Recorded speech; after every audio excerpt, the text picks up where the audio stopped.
Hey everybody, Syntax77 here, and today we'll be exploring the topic of map choices and route planning. Notice I use the term exploring just to emphasize the fact that I am no expert.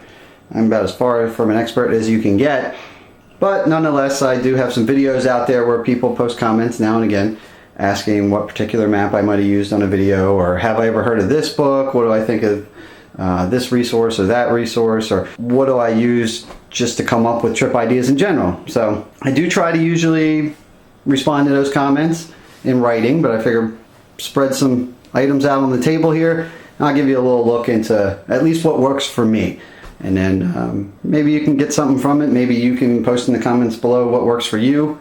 So let's get started here. We got a table full of stuff, some more technical than others, some just paper-based, etc.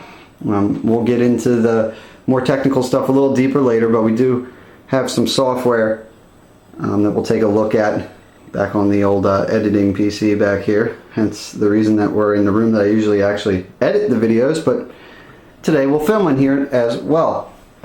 So let's get started. Let's see. I'll work my way around the table. We'll probably do some laps, but I promise in the end it'll all come together.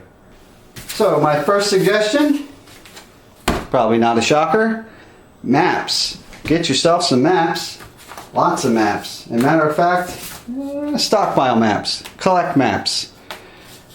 If you're a nerd like me, this won't be hard to convince yourself to do.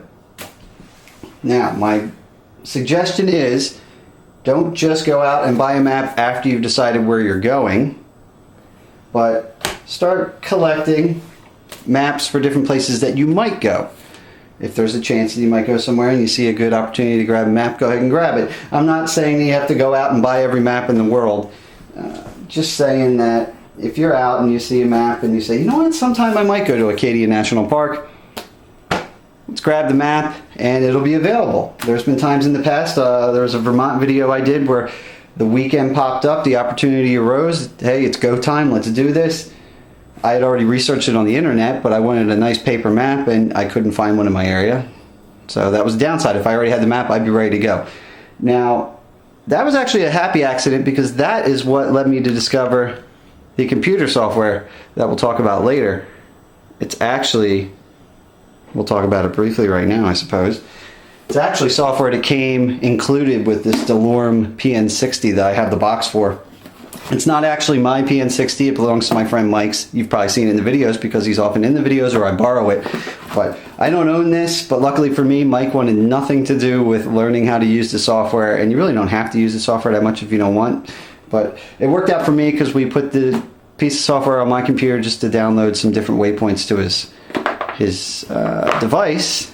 And it sat there unused for a while until I realized that you can print some really nice maps from it, even if you're not using the GPS. But there's all different flavors of software. So this is, when I get to the software, it'll be more about just the concept of Topo software, not really touting the software that came with the PN-60. Back to the paper maps, all different types. Let's start with the most ubiquitous of maps, at least from what I've seen here in the Northeast. National Geographic paper maps. You can find these probably in your local bookstore. Not that they're starting to be extinct, but if you can find your local bookstore, you can probably find this map.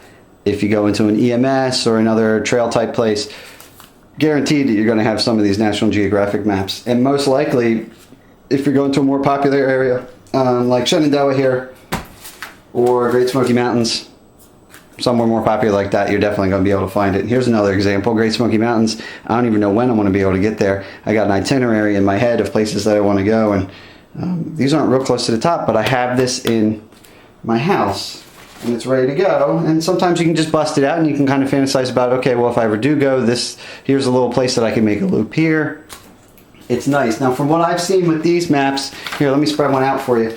I'll give you a look at it, because they are really nice, beautiful maps. Really well done. They cover a large area, and they do have on the sides, if you can see there, all those little squares. I mean, they got nice information, little blurbs, like mini articles about different wilderness areas, and they're really awesome, but they do weigh a lot. So, ideally, this could be like your kind of at-home map. you could spread that on the floor and plan, and then you could use your software to print out a more specific map for the region that you're going to, because these weigh basically nothing. Downside is they're not waterproof, which this is. But if you get yourself a plastic little baggie, pop it in there, or even laminate it if you want to go that far. I usually just go to baggie route with these. You're good. They weigh so little that you can print 2 copies in 2 different bags. Have one in your pocket and put one in the bottom of your pack. That way you hopefully would never need to even touch that backup copy, but it would still probably only weigh like ½ an ounce. But these are great for route planning, or you're probably going to think I'm a hypocrite because you'll see these in my videos. They're so well illustrated that it's worth the extra weight for me to bring them with me, because I like to show them on film and illustrate where I am. But as I always do, I have the map. I have the scale, and just to give you an idea, that is registering 3 1/4 ounces. So that's not too far away from a 1/4 pound for these guys. For those of you not into weight or newer to hiking and just don't care, you probably think I'm nuts for even weighing a map. But close to a 1/4 pound for a map. I mean, a whole GPS, okay, weighs about 6 ounces, so it's only about 2 ounces more for a whole GPS. So these maps are a little heavy, and that'll lead me into the next type of map. Now this is an AMC, Appalachian Mountain Club map. I'm sure there's similar materials out there, so if you're not in the East, you might kind of glaze over this, but just as an example, if you are in the East, New Hampshire, parts of Maine, these are really beautiful maps. I love the way they're done. They're not as cartoony, and I mean that in a good way, but not as cartoony as the National Geographic maps. They're a little more straightforward, topographical maps, and the weight on them, 3/4 of an ounce. So you could carry like 4 of these and it would weigh as much as one of those. That's nice. You could carry a whole bundle of these guys. Wouldn't weigh much. You couldn't even feel this in your pocket. Whereas one of these full feature maps, if you could, this you can fold in half. If you could fit this in a pocket, you believe me, it'd be banging around. So that's nice.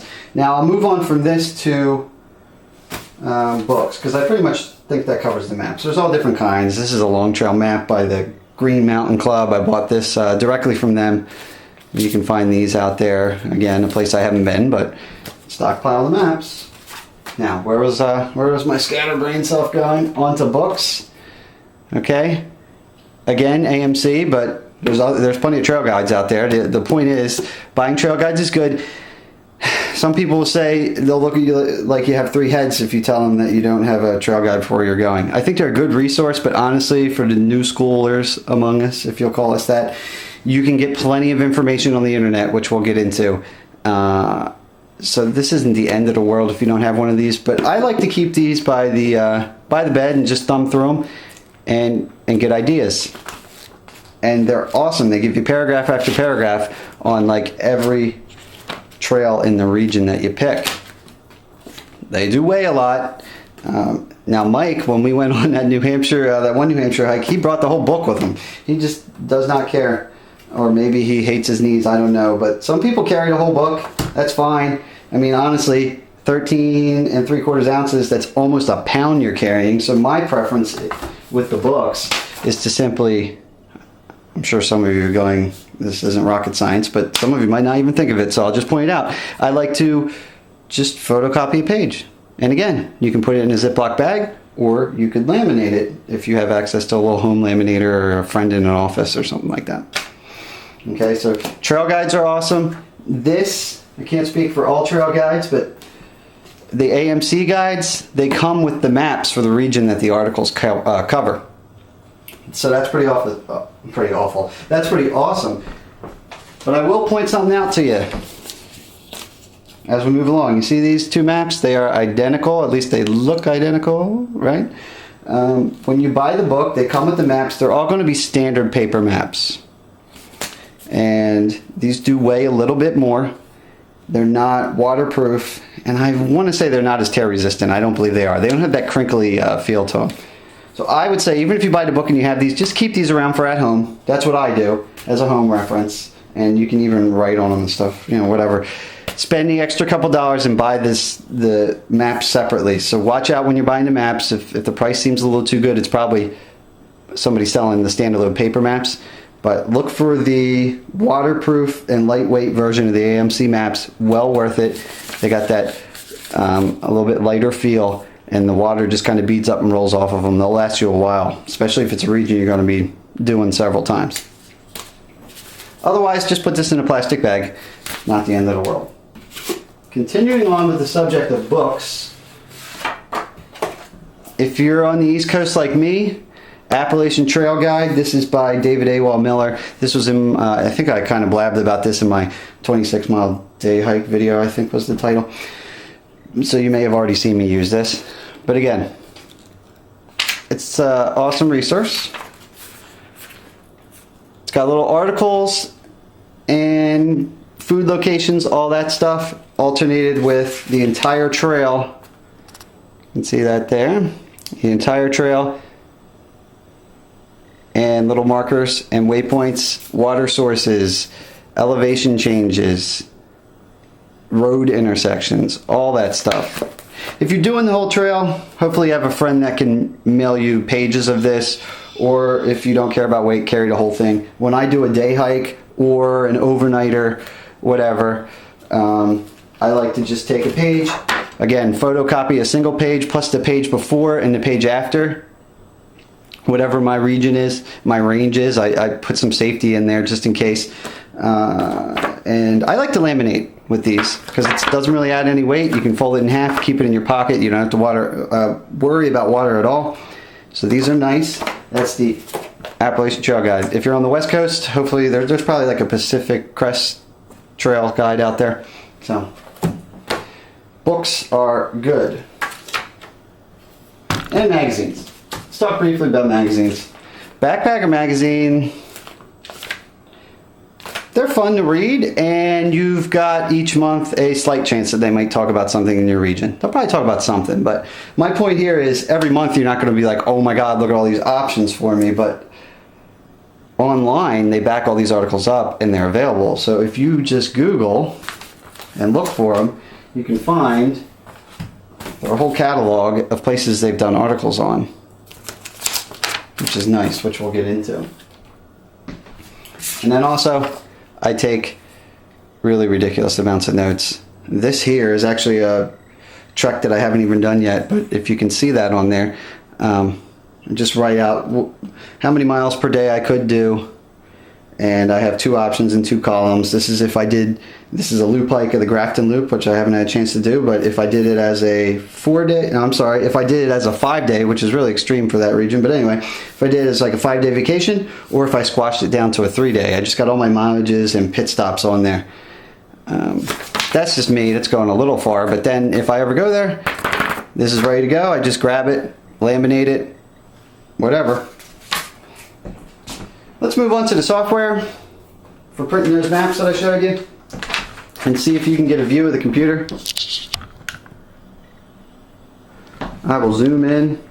So another thing I do extensively is internet research, and I do this in my free time just for fun, and I kind of have a catalog in my brain of different places because of this, but you just think about places. Okay, think about the Adirondacks. I like to do loop hikes, so you just do a little Google for best loop hikes in the Adirondacks, and I really hone in on, try to find forums to look at, to see previous conversations. So you can see we actually looked out the top of the search results here. We got post-trip reports. Looks like this is backpackinglake.com. That's an awesome site. And for a nice secluded loop in the Adirondacks, blah, blah, blah. Here's my situation. And then you can watch some people go back and forth and talk about it. You can kind of eavesdrop on that previous conversation. And then you say, okay, you know what? I like this loop area. That's great, but that is from that's from a year and a half ago. So now, and this is the advantage even over the trail guides, the advantage of up-to-the-date fresh information, you could do another search for trail conditions. I like to use, now it depends on your region, but here's an example for New England. There's newenglandtrailconditions.com, and then you select your state, in this case let's say New Hampshire, and they got, this is listed in order of when it came in, so people are just constantly posting, hey, I did this trail, and like this person did Mount Jackson.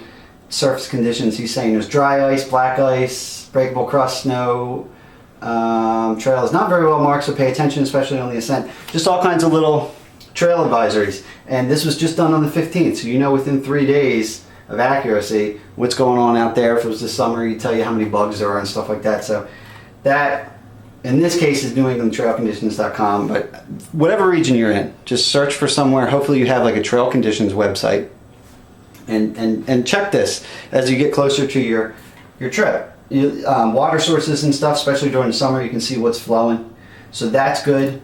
Speaking of forums, if you are again in that New Hampshire, New England type area, there's hikenh.com.